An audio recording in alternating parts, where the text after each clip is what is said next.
Right, folks, episode 5 of Gym Talk and Coffee. So who I have today is my father, Ray. How you doing? So why I kind of wanted you on here, or even to put out this video, is, or where all this kind of, where I thought people might be interested is, over the last few months where we've been on the mountains and all that. Anytime you put a post up on Facebook or a picture of the two of us, whatever, there's never any comment, "Well done, Mark," or any of this. Is always Ray. So there's obviously people out there to kind of hear what you want to hear, what you have to say. And I've always said with years that your stories and stuff, that they have to be shared. So okay, yeah. He's signed the dotted line. Here we go. Right, get straight into it. Earliest memory training. Well, I can say I was 11-year-old. Cycling. I used to cycle to school and back anyway. But I started cycling a bit regular. Not training, just cycling. Anyway, when I was 12, my brother, my elder brother, 7 years older than me, he would have been 19, I was 12. He said, "Would you like to come youth hostling with me on the bike?" So with him and two of his friends, and them three were all racing cyclists. That was their hobby. We went youth hostling, the four of us, 150 miles in 3 days, right? Now, my brother, being a racing cyclist, he did exercises at home, and he was an apprentice electrician, so I used to come across lead pipes now and again, and he took them home, he melted them down, and used my mother's cake tins as a mould For the plates. To make his own weights. And he kept them under his bed, and me and my brother shared the same bedroom, right? And the two beds side by side, the weights were under there. Now and again I used to roll the weights out, lie on the floor and do bench presses with the weights, you know, in between the two beds. So I don't know what the weights were. I know they were heavy because he was 19, I was only 12. Yeah. And they were made of lead. So that's, and then carrying on from that, when I was 12 when I did the 150 mile 3-day thing, and then I was into the cycling then, and when I was 15 I cycled 140 mile in 1 day. Now I don't know how long it took me, but I know I started at 5 o'clock in the morning because there was no traffic on the road at all then. But 140 miles, that's at 15 years of age. Like nowadays, that's unheard of. From kids, a 15-year-old getting outside the bike. But we had no 150 miles. We had no distractions then. We had no electronic distractions. Yeah. You know. But see, even from then, did you have any inkling that from doing that like 150 miler by yourself or 40 miles by yourself, that you were into that long distance type work? Or well, I enjoyed the long cycles. You know, I used to go out on my own at the weekend. Yeah. But my brother used to get the cycling magazines, and I saw all the races, Tour de France, Tour de Italy and all that lot. Yeah. And that inspired me. And eventually I joined a little club and got into cycling that way. What was the name of the club? I don't know. The first club I joined were Thornaby Wheelers. I'm from the northeast of England. You know, I know why he's laughing, because the last club I joined was called Teesside Cyclones. That's something you'd see out of Space Jam or something like that. We were good then, we were good. We were fast. We like a cyclone. And how long was it before you started getting serious about cycling? Yeah, I would have been 16, 17. I mean, we were out regular. Yeah. You know, do my homework. I would just cycle to school and back, do my homework. Occasionally do my homework. And so that's where I got it from, so. Yeah, occasionally. Yeah, that's right. Yeah. So, and then go on the bike on my own, you know, and... What kind of races, distance races were they back then when you were 17? Well, I think when you're only a junior, it was limited to 50 miles, 80 kilometres, that was the races. Yeah. But as I got into it, became part of the racing cycling scene. Yeah. We all used to train individually during the week, but then Tuesdays and Thursdays, people from other clubs used to join us outside the town and we all used to have big training sessions on a Tuesday and Thursdays. Yeah. Now, it got so big, these groups, that the police came along one time and said, look, lads, you got to split it up. No way. These are turned into unofficial races. Yeah. There's too many in the group. So that was it. And then at the weekends, we do 100 milers on our own or with 1 or 2 lads and things like that. So even from a young age, or even from the age of 17, like you woke up, you went to school, you came home, you trained.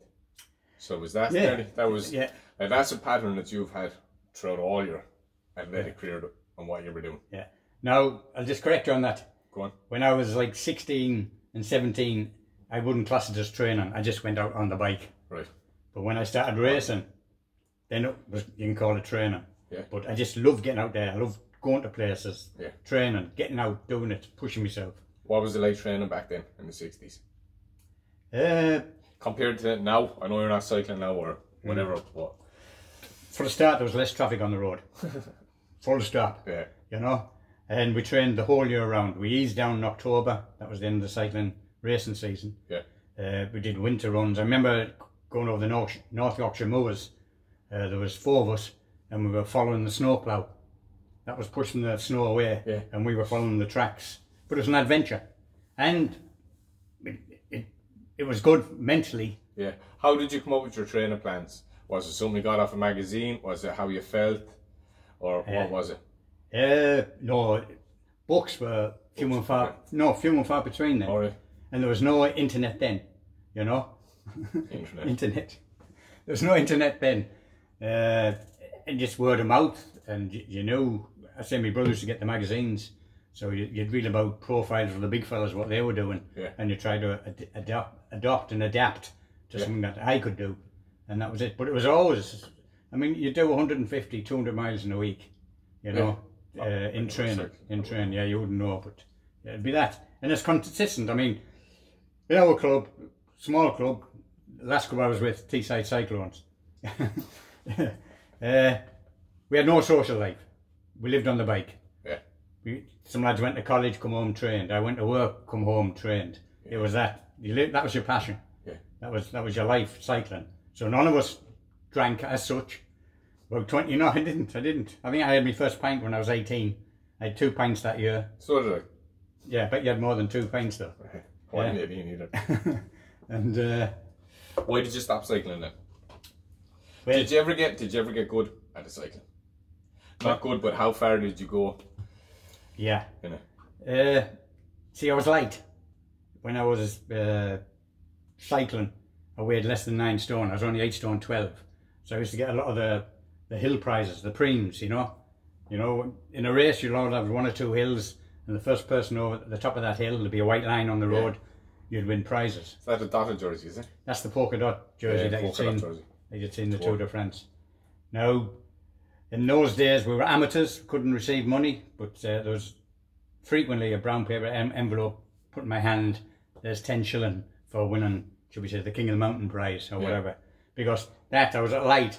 Now, one of the lads in our club, Sid Barris, he was the young Sean Kelly. Right. He was top, right? And where did he go in his career? Oh, he became top professional on the continent. Okay. Right. And how we got to the continent. We're right. The structure in cycling in the UK, there was professionals, independents, first cat, second cat, third cat, and then juniors. For every race, if you got a position in the top 6, you got your license signed, and then you move up to the next category. I was just a couple of positions away from getting into the first category. Anyway, this Tuesday in 1969, I think it was in August, Sid rode, after one of these big training sessions on the road, Sid rode beside me and said, Ray, I'm thinking about going to Holland to chance my arm over there for the Continentals. He said, will you come with me? I says, Sid, I'm signing on the dotted line tomorrow to join the Air Force. Now Sid went his way and I went my way, right? It's like that poem, you know, in the path in the wood where 2 paths go. And I used to read about Sid in the magazines and things like that. He got good. I mean, I think at one stage he beat Eddie Merckx in a sprint, you know. But that was it. So if you went with him over to Holland or whatever, Yeah. I wouldn't have been here. Well, I wouldn't have been. well, you might have been in Ireland. You might have been living in a windmill with clogs on in Holland. But I'm sure you've been born somewhere. Somewhere. In the RAF, how long in that for? I was only in for 3 years. It didn't suit me. Why? What were you in the RAF? Were you a pilot? No, the only airplanes I saw were flying over my head. My job description was I was electronic mechanic ground communications. That means I sat in my butt all day, twiddle knobs, and that was it. And that was boring. Yeah. So I left the Air Force after 3 years. Why? Because I met another lad, and we had an ID together. We hitchhiked to India. India. So from England? From England, right? So in 1972, on the 6th of January, midwinter, we got the ferry to Ostend and stuck out the thumb. Right? Now, it was freezing. We had no tent or anything. I took a cycling cape and a sleeping bag. That's like a poncho now, isn't it? Yeah, like a poncho. And that's where I used to crawl inside and sleep at night time. Wake up in the morning covered in frost. But my birthday is on the 31st of January. So I left on the 6th of January, and on the 31st of January, I was sunbathing in Israel. So we got as far as Israel. We said we'd stay there, get more funds together, me and this lad. But I stayed for 3 months, working on a kibbutz, farm. Did you ever get to India? Never got to India, because I met a Canadian in Israel. Will you go to India? Will you buy me a ticket? Because I'm not hitchhiking. No. I'm not hitchhiking again.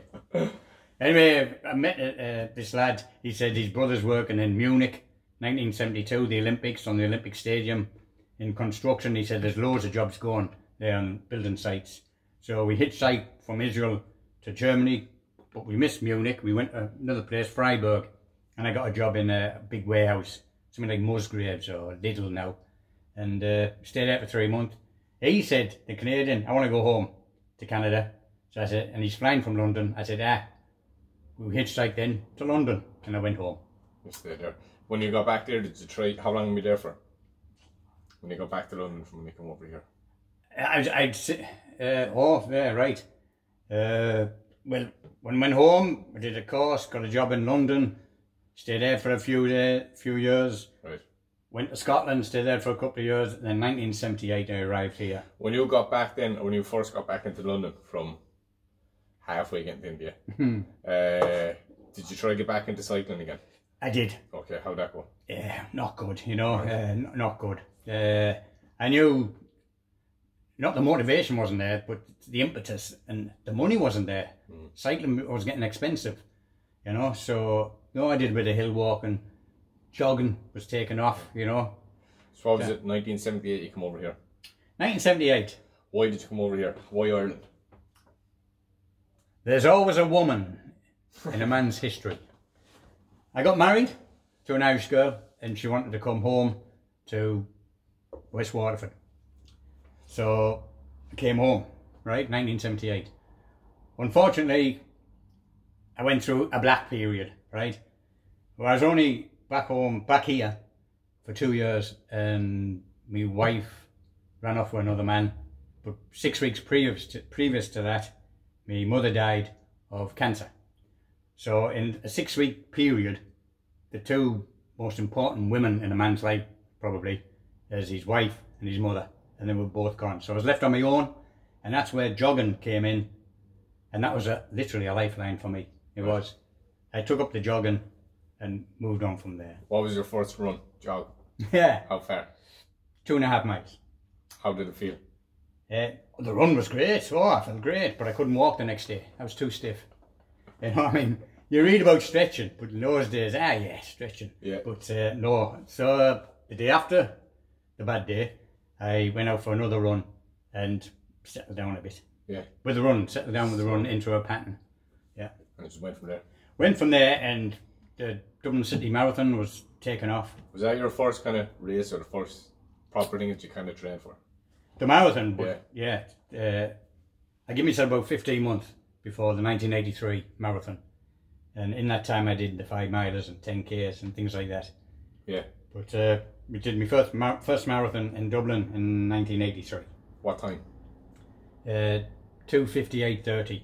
So sub 3 hour marathon with only about 15 months training. 15 months of concerted training. Yeah. There was a lot of hit and miss a bit, bits of jogging. But getting that kind of time with only that amount of training from being a relative beginner.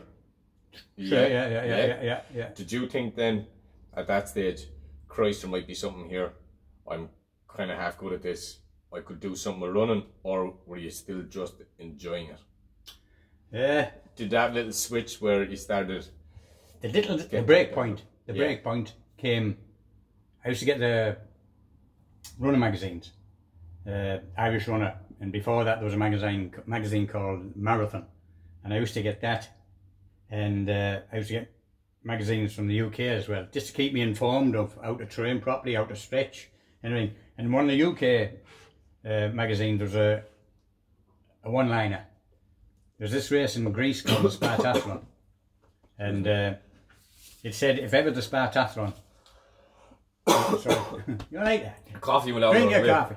No, if ever Greece got the Olympics, they were going to put the Spartathlon on as a one-off event. It's 153 miles from Athens to Sparta. That was going to be an Olympic event. Now, the first modern Olympics was 1896. Yeah. So to celebrate the centenary would have been 1996, and I said, Greece is bound to get the Olympics for the 100-year mark. So this is 1983 when I did my marathon. I said, I'll work out a 13-year plan. 13 years. To get to the Olympics. No, I didn't have a big head. I didn't tell anyone. Jeez, I'd be ashamed to tell anyone. I'd be frightened. So I always kept diaries, kept it. And I said, I'll move through the marathon distance and move up into the ultras that way. Yeah. Right, 2 things on that. First thing, ultras. I think people nowadays, I don't think they actually realise what ultra running actually is. So, like people say they're 50Ks. Like, I've never done a marathon. Right. Yeah, when I was 17, then we leaving cert, I was actually training for one. That's the closest I've kept. So, I don't know how it feels. Okay, myself, but I know enough that you've seen me. It hurts. You've seen the condition I'm in. It's hard and whatever, and I won't knock anybody that does it. Okay, but ultra running isn't like your 50Ks or your long distance running, your 10Ks, your marathons. Like people, I'd be talking to even in here in the gym, they'd be saying, oh yeah, long distances and up to 10K now and doing them whatever. That's not long distance. Like ultra running is 100 plus miles, isn't it? That's ultra running. Like. But we say the 50K, no, the 50 miler. No, sorry, the 50K is called the baby 50, right? Then you have the 50 miler, and then you start the ultra running. Yeah. You have the 100K, the 100 miler, the 24 hour, the 48 hour, the 6-day races, and all that, and then the big point-to-point races. So you were getting ready, so you had a 13-year plan. Yeah. From here to Spartathlon. Yeah. Or for the Olympics. 96, yeah. Was there any big ultras or big races you done in between that in preparation over that 13 years? Now, yeah, in Ireland at the time, there wasn't many ultras. I mean, in a year we might have the Greystones 24-hour race, the Templemore 50-mile race. What else was there? You might have Belfast to Dublin. That was a regular thing. The 105 miles to do that in that, and then there'd be another one thrown in, Cork to Clonakilty or the Wicklow Way 50K and things like that. Yeah. But there was only about 4 or 5 races a year, so we had to go over to the UK or off to the continent. How many ultras or 50K plus races did you do in a year, or would you have done? Oh, I do the toll, like, I do the 4. Right. I do the 4, the 24 hour, the 50 miler, of that, or maybe only 3, and I wouldn't travel. You got to let the body recover. So this was all in preparation for the Olympics. Spartathlon, 96, but that was it. That was it. 13-year plan. Yeah. So what was it, 83 to 96? Yeah. In the middle of that, I think, in the middle of that, 1989, I came along. You did. Right. Did that change your training? having a child and being a father? At this stage, I was married again to yeah, Sylvia. To Sylvia, right? In '85, we got married. We used to travel all around the place, me and Sylvia, on my motorbike for races, up to Dublin for the marathon, Mullingar, anywhere you like. So in '85, I sold the motorbike, bought a couple of rings, and me and Sylvia went off to New York and got married, right? 4 years later, ta-da, he comes along, right? Now... Why did you say that so sarcastically there? I don't know, just off the top of my head. First reaction when yeah. But... Did your training change much when you became no, a father? Sylvia looked after the family. Okay. And, you know what I mean? She became a running widow, you know, unfortunately. But we did get around the place. We took Mark everywhere in the baby seat, you know. And when his two sisters came along, they joined the back seat of the car and we took them as well. But all I can remember when I was younger was just going to all these races. Which like even training runs and this and that for as long as I can remember. You did a couple of runs with me, didn't you? Yeah. Yeah. You've done when you were younger, around about 10-year-old. So that's. So my first run was, so when you're working in the chicken factory, so you just run to work. Yeah. Do your shift, run back home again.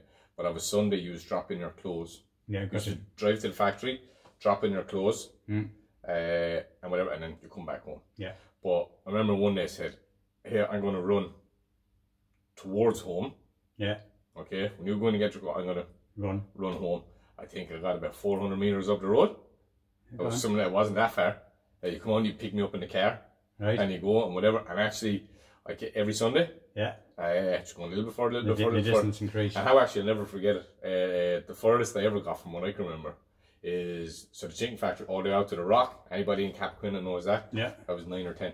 Out to the Rock. And I remember Bridget Murray passed, no, not Bridget Murray, Bridget Wilkinson. Right. Bridget passed me, and she actually pulled in and everything and said, "Hey, you okay? Do you want to lift home?" Or whatever like that. I said, "No, my father's on the way behind me." Yeah. But that was my earliest thing of running. Well, it was just like second nature. I think that I was going to take it up at some stage. Well, I never pushed. I'm not one of those parents who would push a child against their wishes. Right. And he just did it off his bat, his own bat. Yes and no. Yes and no. What's the no bit? What's the no bit? He's lying. I don't know. So you have the nicest indirect roundabout way of making somebody do something, and I don't even think you know you're doing it. Should I be a second-hand car salesman? Should I? I don't know. Go on. It's so when I get into running Sunday morning, 5 miles in the wood. Yeah, it's Saturday. Wake me up in the morning. Come on, we go for a run or whatever. Tired, I'm this and that, whatever. Hey, Mark, it's alright, it's okay.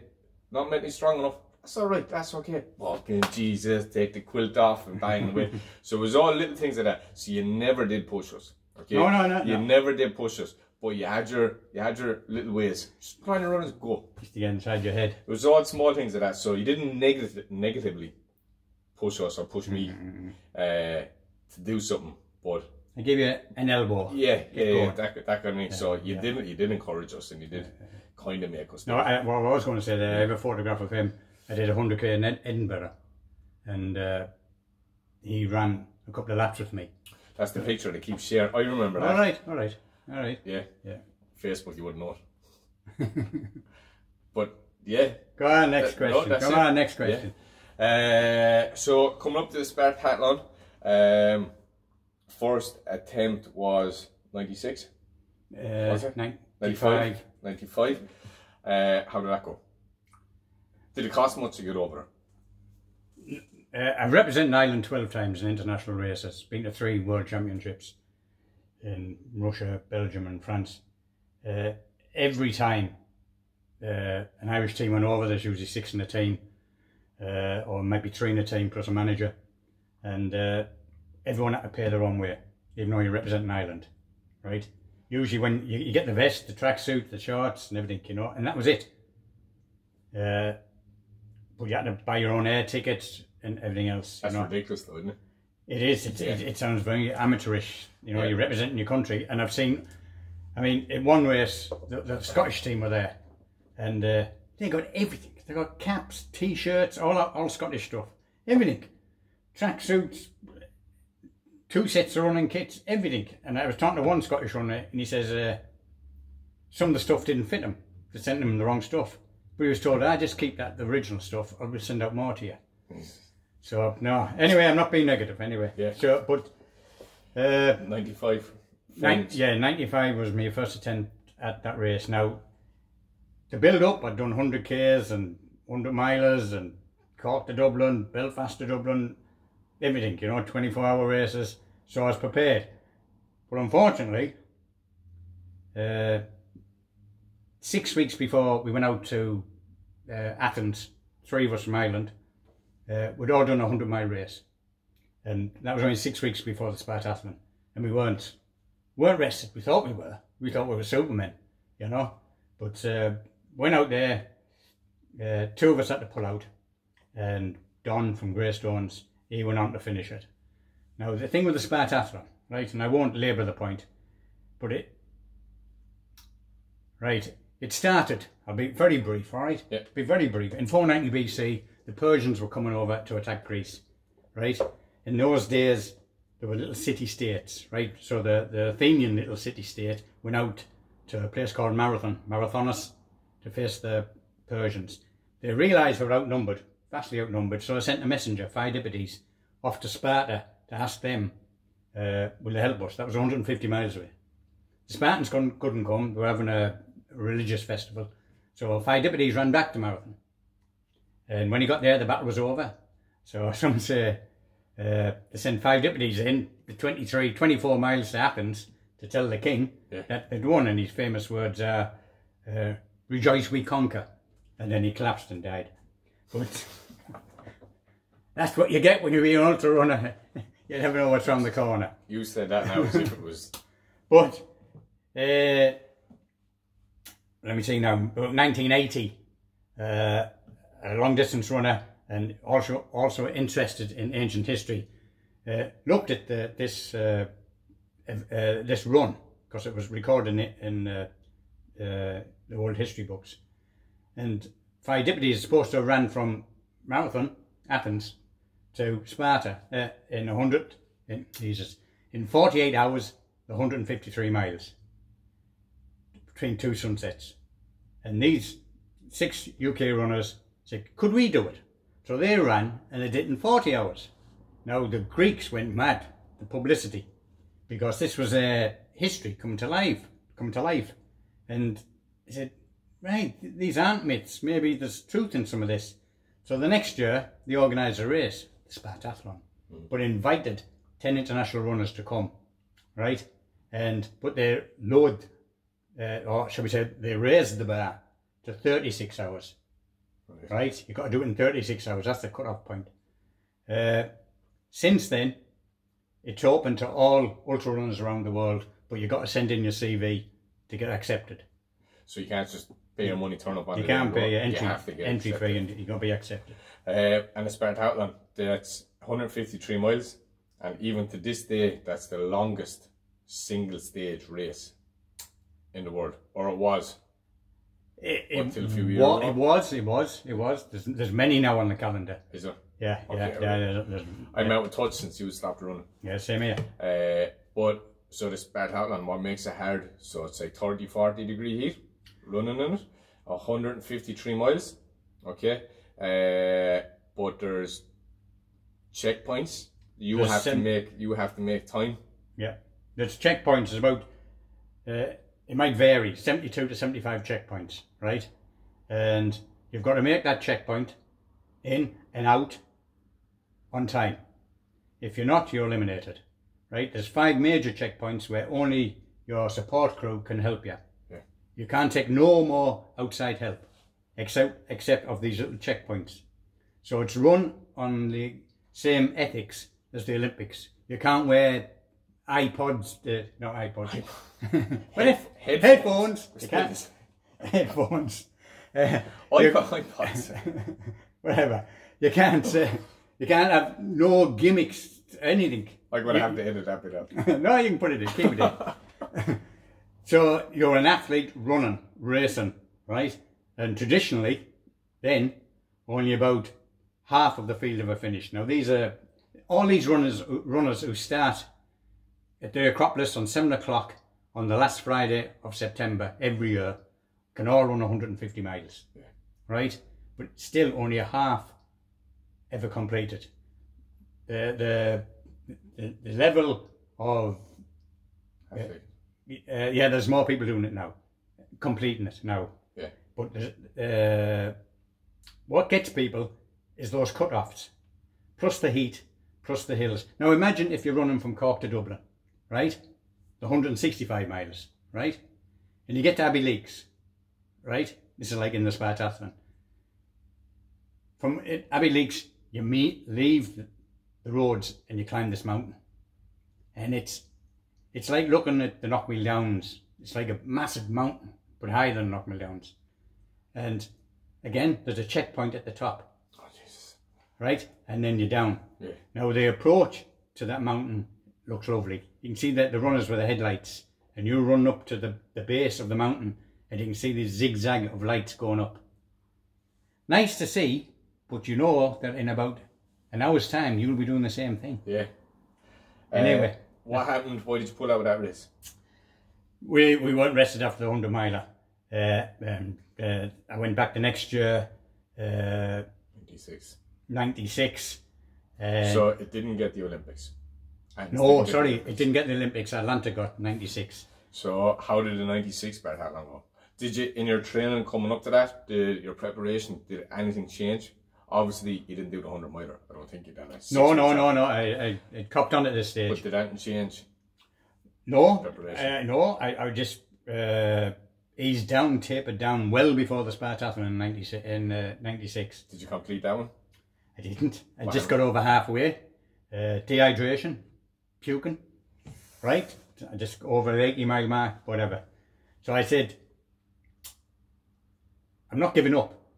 I started in 1983 to do this race. I'm not giving up. Anyway, that famous year 97 came around. Enter Sylvia.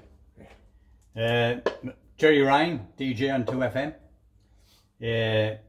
He was going on about some other, I think it was Pat Kenny cycled to work like 15 miles or something like that. And Sylvia rang in and said, that's nothing compared to what my husband is doing. Yeah. Or what he is going to do. He's going to run from Dublin to Dungarvan, 142 miles. What's that got to do with the Spartathlon? Was that one of your preparation runs? Yes. Right. Yeah, sorry, yeah. How far out from the start of the Spartathlon was that? How far back? March. Okay, about 6 months. 6 months. Yeah, 6 months. March, I did Dungarvan. How far? 142 miles, 28 hours. But Jerry Ryan says, I don't believe it. I want to see this fella. Yeah. So we travelled up. James Veal was in one of the cars, Judge and Olivia from Aglish there were my sport crew, and Sylvia. And we travelled up, went into Donnybrook on the Jerry Ryan show in the studio. Yeah. And he was going to start me off, right? And he followed me. Did he? Yeah, no, not physically. Yeah. He followed me by telephone. Oh. Down, he went to bed, he got the next morning, got in touch with me. Brenda O'Donoghue, one of the reporters, she met me in a Jeep this side of Clonmel, and she followed with me all the way into Dungarvan. That wasn't the first time you were on his show and stuff, was it? Or no, it was the first time, but it wasn't the last time. No, I'd been... He got interested in me then. He was good, because... It was good to you. Oh yeah. Yeah. Because one of the things was, the run, I was trying to raise funds to get to Spartathlon, to get to Spartathlon, Jesus, to Greece again that year. And he said, I'll find you a sponsor, right? He started me off in Donnybrook. By the time I got out of Dublin, even before I left Dublin, Sylvia came up to me, because she was in one of the support cars, and said, he's found you a sponsor. Brilliant. Abracadabra. Abracadabra. Abracadabra. They found me, and not only they sent me out, paid for me, but they paid for Sylvia as well. 2 weeks in Greece with spending money. How did that run go? Dublin to Dungarvan. Yes, right. There was an incident in the middle. Right. I had 2 support cars. Right. James Veal was going on his holidays, but he came down near Stradbally in County Laois, I think it is. Yeah, Vickerstown. And he had to go back then to the airport and fly out. So he had some of my gear, the other support crew had some gear, and they were transferring the gear that was in James's car into the other car's boot, right? We all said our goodbyes and everything, and James that way, I went this way with the support car. So how it worked was that I ran 3 miles, the support car would meet me there, they'd ask me what do I want to eat or feed me or give me food and drink and change of clothes if necessary, and then move on for another 3 miles and they'd catch up to me and etc. I might only walk for 50 metres and then run again. Anyway, further down the road, I want to change of clothing. We're in the middle of the night now, and opened up the boot of the car. One of my gear bags was missing. Right, it was the gear bag containing all my good Nike stuff, the stuff I'd saved that I'd appear in Dungarvan dressed in good gear, flashy gear. So what did you do? I was annoyed. Didn't show it, you know, but I just took off running. Did you get to run into Dungarvan in flashy gear? I did. How? Because did you find a bag? No, right. We did find the bag eventually, but Joe Wiley, he heard out that I'd lost some gear and he sent up some gear from the shop so I could be well presented entering Dungarvan. How did you find the bag? Sylvia, a couple of days after the run, rang up the nearest guard station, which was Abbey Lakes, and said, did anyone by chance hand in a gear bag full of running gear? And the guard on duty said, yes, I've got it next to me here. She said, how did you find it? She says, a guard on duty, going on duty, because it was getting dark, and he passed these 2 cars exchanging bags by the side of the road in the darkness. He clocked in Abbey Lakes and then drove back out to investigate. He probably thought we were dealing in drugs. And everyone had gone, but there was a bag there by the side of the road. My bag. So he took it to Abbey Lakes guard station and left it there. We drove up the next day and collected it. Right.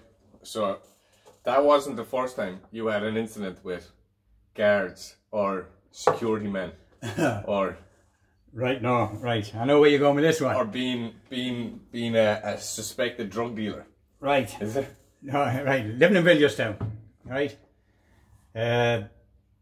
Mention Villiers-Town, John Tracy obviously comes up, and his brother Ray Tracy and Liz Bullen. Great family of runners. But they were all out. Liz was in the UK, John and Ray were in America. And Katie trains here. All right. Well done, Katie. Keep up the tradition. Right. Living in Villiers-Town, I entered the London to Brighton race, famous race, world classic, 53 miles, right? In those days, flights weren't cheap, so I got the bus. I travelled to London in the bus.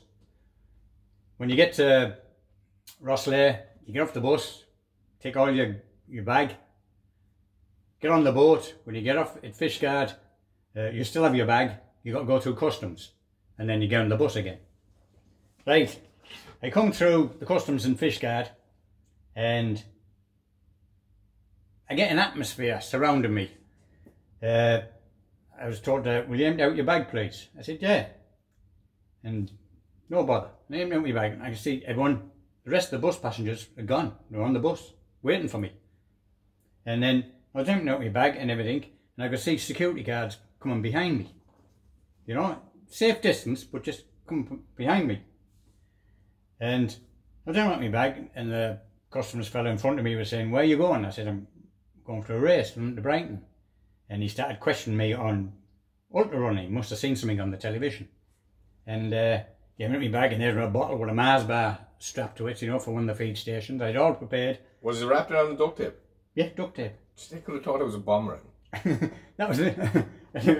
Different times. Well, yeah, it went through a radar, was it? The thing, you know, for checking your luggage. You'd have this... Oh, yeah, X-ray thing. X-ray thing. But, yeah, and he said, right, you can pour your stuff back in now. I said, right, he believed me. But these fellas were still behind me. And I said, why, you know, why pick on me? You know? He said, we thought you were dealing in drugs. I said, why? He says, when you came in, we could smell patchouli off you. I said, all right, what's the coincidence? I said, I have an oil burner at home. We have some little incense things, you know, and I love the smell of patchouli. So just as I was leaving home in Villiers-Town, I just put some drops on my t-shirt because I'll be on the bus for God knows how many hours. It was a lovely smell.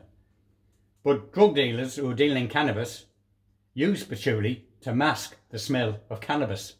And